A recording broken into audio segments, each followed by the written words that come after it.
Nghilh nan hian thang van moi na le si ar moi na te ka nghilh angai o me Nghilh nan hian vang khwa moi te le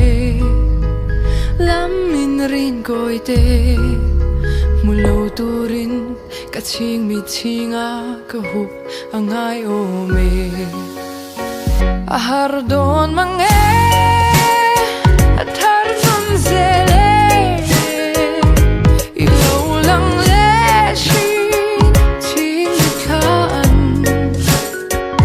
le kapek ching chia ne yang kan su lu de ka han pek le tin I bing alang shi Nghilh nan hian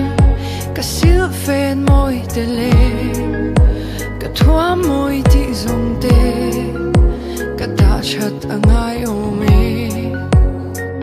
Nghilh nan hian kan le ka thon le kan lim cha lui te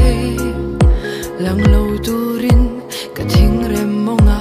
ka da chat angai o me Ahar don mange athar non zele ilo lang le shin ching khan le kapek ching chia ne yang kan su lu te ka han pek le tin I bing alang shi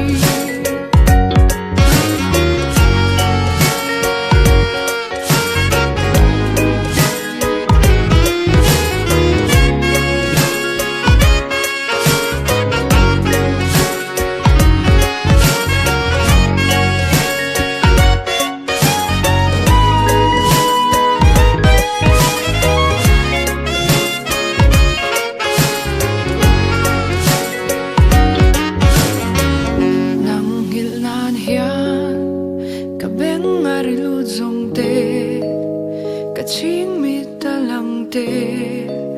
ka hoi san angai o me Nghilh nan hian ka ching chang chap ri le ka ziak phong ru ri po zom lo turin shereng chunga shiat lo angai o me Ahar don mange